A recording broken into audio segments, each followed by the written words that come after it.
Israel has threatened Al Jazeera's correspondent in Gaza, Yumna Al-Said, telling her and her family to leave their home or risk being killed.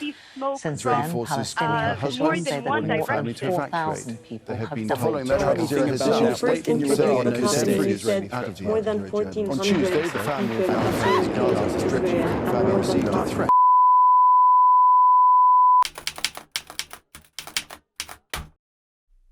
Assalamualaikum warahmatullahi wabarakatuh.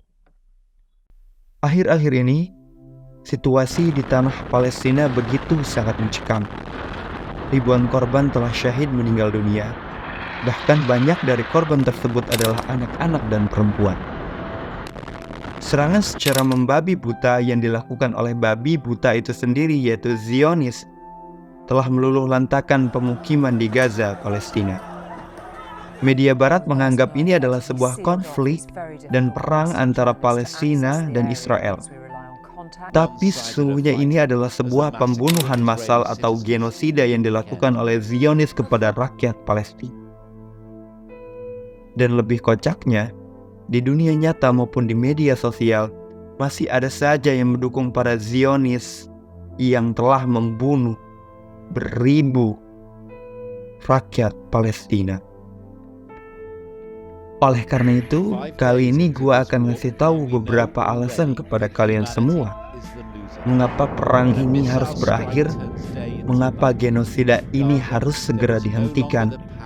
Atau mengapa kita harus mendukung Palestina? Pertama adalah alasan kemanusiaan. Sebenarnya ini adalah alasan mendasar dan paling utama mengapa kita harus mendukung Palestina. Anda tidak perlu memutar otak Anda, menganalisis situasi, maupun mencari background historinya. Kita hanya perlu melihat secara jelas kesengsaraan yang dialami oleh rakyat Palestina. Seorang ayah meratapi seluruh keluarganya meninggal. Seorang ibu menangisi kepergian anaknya. Seorang anak yang mengutuk dunia karena tidak memiliki siapa-siapa lagi, karena dia ditinggal kedua orang tuanya. Belum lagi beredar video yang sangat menyentuh hati, video ibu yang memeluk jasad anaknya sendiri. Begitu mendalam kesedihan mereka ditinggal mati oleh orang yang mereka sayangi. Hal ini diperparah dengan rumah mereka hancur oleh serangan udara Zionis. Tanah kelahiran mereka, negara Palestina, perlahan direbut oleh Zionis Israel. Kekurangan air bersih, kekurangan makanan, pemadaman listrik akibat dari pemboikotan yang dilakukan oleh Zionis.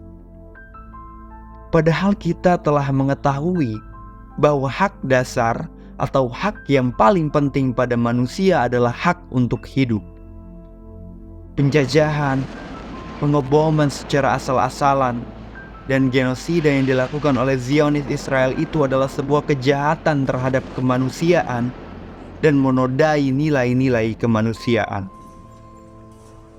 Jadi kalian tidak perlu menjadi Muslim untuk mendukung Palestina. Kalian cukup menjadi manusia untuk mendukung Palestina.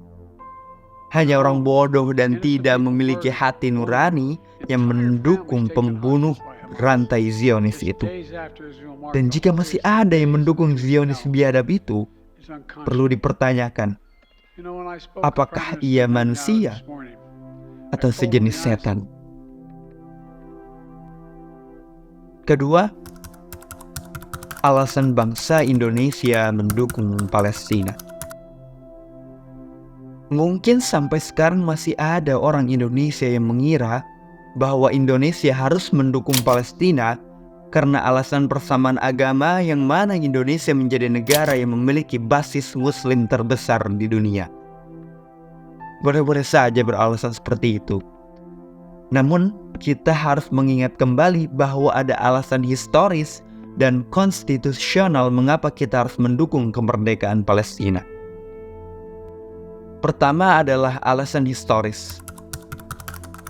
Pada tanggal 6 September 1944 jadi momen yang penting bagi Palestina dan Indonesia.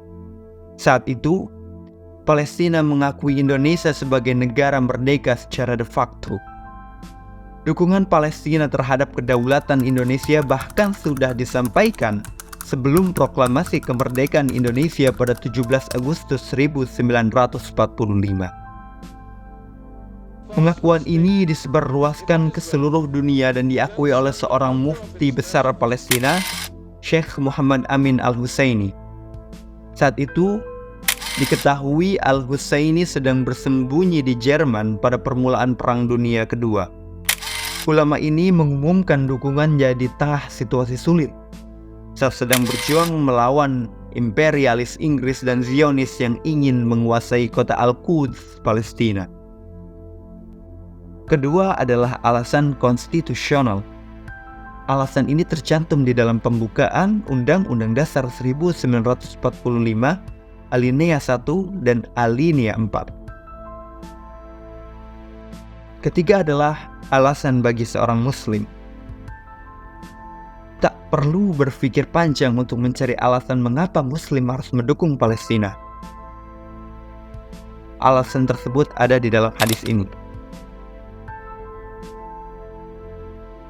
Selain itu, sebagai umat muslim, seharusnya kita mengetahui dan memahami bahwasanya Islam tidak mengizinkan segala bentuk kekerasan dan pembunuhan.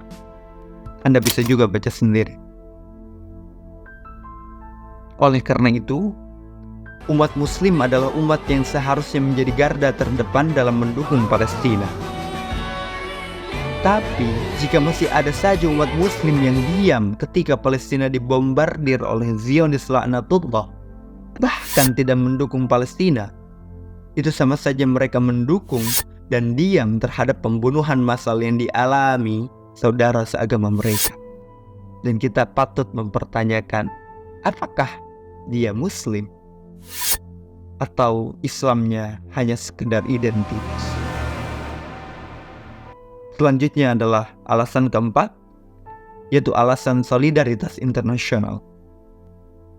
Alasan ini muncul dari bagaimana komunitas internasional yang terdiri dari seluruh negara di dunia seharusnya bekerja. Terbentuknya komunitas internasional ini atas dasar semua negara berkedudukan sama dan terjalin dalam hubungan yang damai. Jadi segala bentuk penjajahan, penindasan, bahkan pembunuhan massal dilarang oleh komunitas internasional yang diatur dalam hukum internasional. Namun pada kenyataannya, ternyata masih ada saja beberapa negara yang sengaja melupakan dan sengaja menutup mata terhadap tujuan perdamaian yang disepakati oleh komunitas internasional.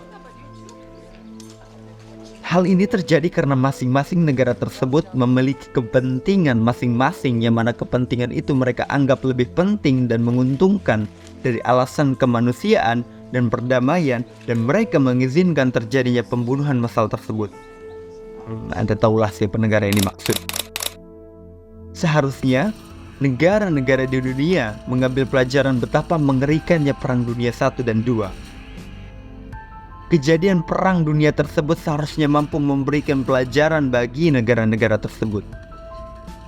Jumlah korban yang berjatuhan, jumlah kerugian ekonomi yang ditimbulkan, jumlah infrastruktur yang hancur lebur, dan trauma yang ditinggalkan telah menghabisi mental prajurit perang dan korban saat itu.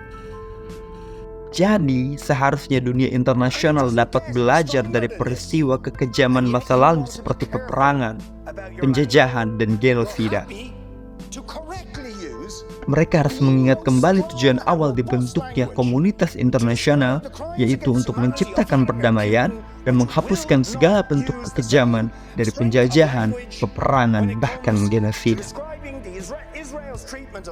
Itu adalah beberapa alasan yang mengharuskan perang ini, kekejaman ini, genosida ini, konflik ini harus segera dihentikan.